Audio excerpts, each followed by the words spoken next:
said that Jesus went up to the temple compound, and there was this pool of Siloam.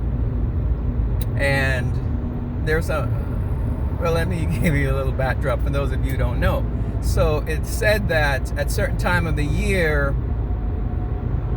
the specific word is that an angel went down, stirred the water, and anyone getting in the water at that time is healed of whatever ailed them.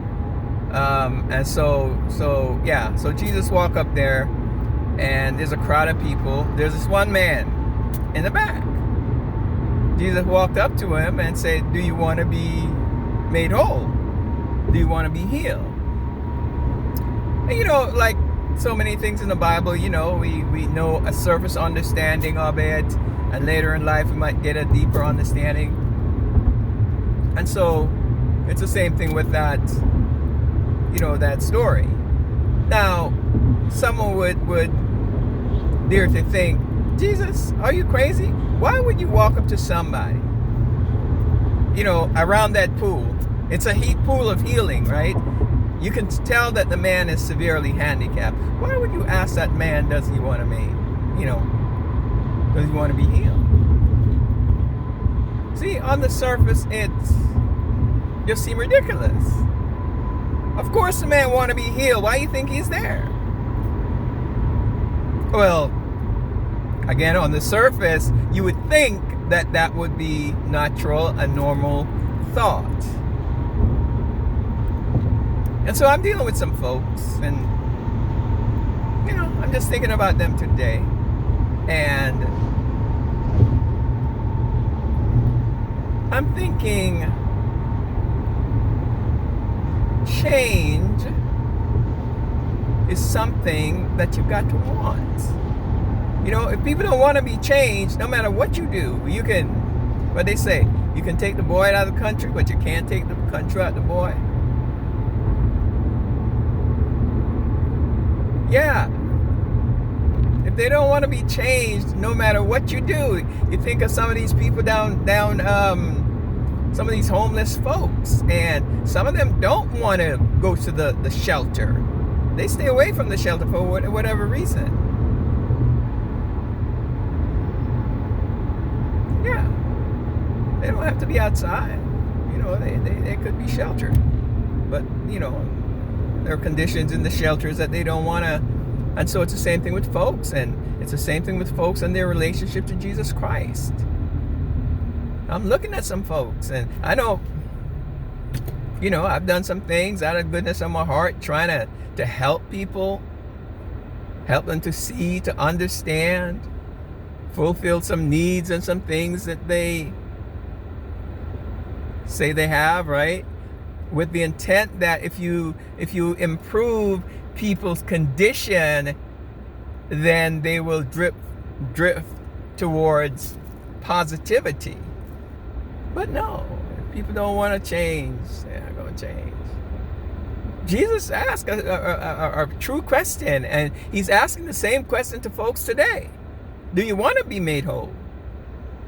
Because Jesus is not going to force himself on nobody, even a severely handicapped man. Because you hear what the man said. The man said, "Man, I've been coming here since forever, but I have nobody," because this healing thing, it's time stamped. So he said, like, when the water is first troubled, I have nobody to put me in the water.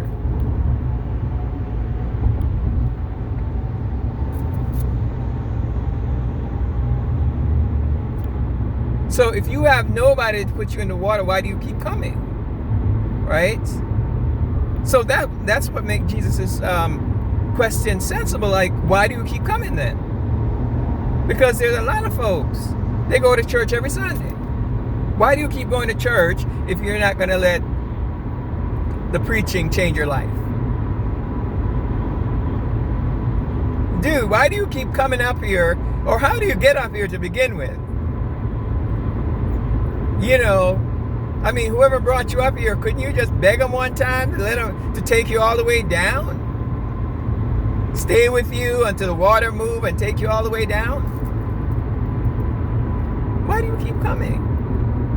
And of course, we can look deeper and we can say, it wasn't his time. His time was when Jesus showed up, and he was driven, so that God's purpose could be shown in him, right? Fine.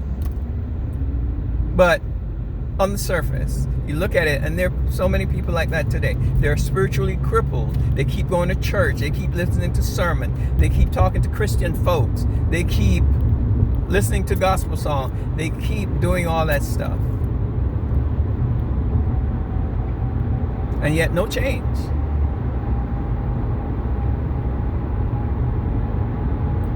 They keep deceiving themselves. Yet no change. I don't know. On the other side, probably that man, he just hope that one of these days, and I can relate to him, because if he was never at the pool that day, then he wouldn't have received his blessing. All right. So I understand all of that, but that's not my point today. My point today is, everything about God, everything about Jesus demand change in folk. You must be born again, Jesus said. Because we were born in sin and shaped in iniquity. Ain't none of us born saved. Ain't none of us born holy and righteous. Let me back that up. We're born holy and righteous, because little baby coming out the womb is holy, righteous, clean. But if we live long enough, there comes a time when we all become corrupt as we learn the way of this world. We all become sinners. Okay? Let me keep it real and rephrase that. Sinners are something that we become, and it's a natural, normal thing that happens to us. There's got to be some deliberate effort made to interrupt that, which is pretty impossible to do in a world of sin, or in a sinful world. Okay, so we all have sin and come short of God's expectation, God's standard. So let's not even, argue about that. But we all need to be born again. We all need to change. People don't want to change. I think in our society, in our part of the world, where Christianity pretty much, dominate, Christianity, the religion, dominate, everybody know what they're supposed to do. They know what they're supposed to do. They know about Jesus. Every 25th of December, we're reminded about Jesus. Every Easter. And if you don't celebrate Easter, you can get away with not celebrating Easter, but you can't get away from Christmas. We're reminded. Some people know what they're supposed to do, man. Look, change. It's not an easy thing to do. And the kind of change that God demands through Jesus Christ, we can't do it on our own. All we can do is desire. And if you sincerely desire to change to what God wants you to be, or what God demands for you to be, then God will come through and give you the strength and the wisdom and whatever it takes to make that change happen. Can't do it without God. Listen, there's going to be two categories. When Jesus comes and stand in judgment, they're going to be the sheep and the goats. Sheep on the right, goat on the left. Two, we at least here in the USA, there's this thing going on.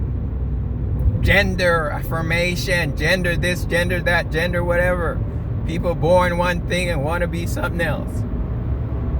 There's still only two ways you can be. You either gonna be a he or a she. You can call yourself all the them and the they and the it and whatever else you want to call yourself, but there's only two kind of people: sheep and the goats.